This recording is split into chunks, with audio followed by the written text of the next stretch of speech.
ఎన్ని అక్రమ కేసులు పెట్టినా తలవంచదు తెలంగాణ అని చెప్తూ కవితక్క గారు ఇవాళ రిలీజ్ అయ్యి మళ్ళీ మన హైదరాబాద్కు రాబోతున్నారు కాబట్టి వారి రాకను స్వాగతిస్తూ ఈ యొక్క కార్యక్రమం ఏదైతే ఇవాళ సిడి పాట వారి అభిమానంతో శ్రీధర్ రావు గారు చేసినటువంటి వారు సమర్పించినటువంటి ఈ పాట ఇవాళ రిలీజ్ అయింది. దీనికి ప్రముఖ గీత రచయిత అదేవిధంగా గాయకులు అన్న మానుకోట ప్రసాద్ అన్న గారు ఈ పాటకు ప్రాణం పోసిండ్రు. చాలా ప్రాణం పెట్టి దీన్ని రచన చేసిండ్రు. చాలా గొప్పగా ఉన్నది.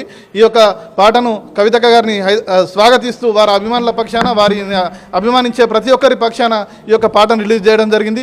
వారిని మనస్ఫూర్తిగా అభినందిస్తూ ఉన్నాను. ఇవాళ దేశం లోపల జరుగుతున్నటువంటి సిబిఐ ఈడీ దాడులతోని చిన్న చిన్న లీడర్లను పార్టీలను అన్నింటినీ కూడా వాళ్ళు డిస్టర్బ్ చేసే ప్రయత్నం చేస్తూ ఉన్నారు. కానీ తెలంగాణ ఉద్యమ స్ఫూర్తితో వచ్చినటువంటి కవితక్క ఆ రోజు ఉద్యమంలో ఎట్లయితే ఒక రాణి రుద్రమదేవిలాగా సమ్మక్క సారలమ్మలాగా చాకలి ఐలమ్మలాగా తన పౌరుషాన్ని చూపెట్టినరో ఇవాళ అదే స్ఫూర్తితోని 5.5 నెలలు జైల్లో ఉండి కూడా ఎవరికి తలవంచకుండా సుప్రీంకోర్టు అత్యున్నత న్యాయస్థానం చెప్తే ఇవాళ మనం బయటకు రావడం జరుగుతూ ఉన్నది.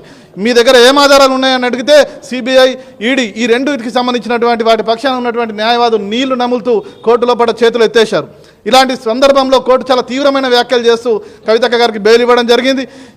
ఈ కాంగ్రెస్ బీజేపీ ఈ కుట్ర లోపల ప్రాంతీయ పార్టీలను ఈ యొక్క రాష్ట్ర ప్రయోజనాలను ఎవరైతే ముందుకు తీసుకుపోతా ఉన్నారో వాళ్ళని తొక్కేయాలన్న ప్రయత్నంలో ఇవాళ వాళ్ళు ముందుకు పోతూ ఉన్నారు. కానీ గమనించండి, పెద్ద పెద్ద పార్టీల మెడలు వంచి రాదనుకున్న తెలంగాణను తెచ్చి చూపెట్టిన తెలంగాణ ఇది. ఇక్కడ బీఆర్ఎస్ ఉన్నది, కేసీఆర్ గారు ఉన్నారు. కాబట్టి వాళ్ళు గ్రహించాలి ఇది ఇట్లాంటి ఈ పితూరీలకు ఇట్లాంటి చిన్న చిన్న పిల్ల చేష్టలకు భయపడని తెలంగాణ ఇది. తెచ్చుకున్న తెలంగాణను 10 ఏళ్ల పాటు ఒక బంగారు తునకగా రాష్ట్రంలో అగ్రగామిగా నిలబెట్టుకున్నాం. దురదృష్టవశాత్తు ఏదైతే ఎన్నికల్లో జరిగిందో దానికి కూడా ఇప్పుడు రివర్సల్ మొదలైంది.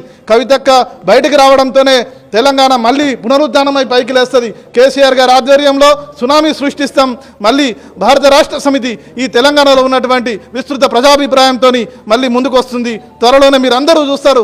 కవితక్క బయటికి రావడమే ఒక శుభసూచకంగా ఆడబిడ్డ కన్నీళ్లతోని ఇవాళ ఈ రాష్ట్రం లోపల కొత్త చరిత్ర లిఖించబోతా ఉన్నాం. సాక్ష్యంగా మీరు అందరూ ఉండాలని ప్రజలందరినీ కూడా నేను కోరుతా ఉన్నాను. కవితక్క గారు లోపలున్న రోజులు కూడా ప్రేమ ఆదరాభిమానాలు చూపెట్టినటువంటి గులాబీ కార్యకర్తలకు, ఆడబిడ్డలకు, తెలంగాణకు సంబంధించిన ప్రతి అన్నకు, అక్కకు అందరికీ కూడా పేరు పేరున కృతజ్ఞతలు తెలియజేస్తా ఉన్నాను.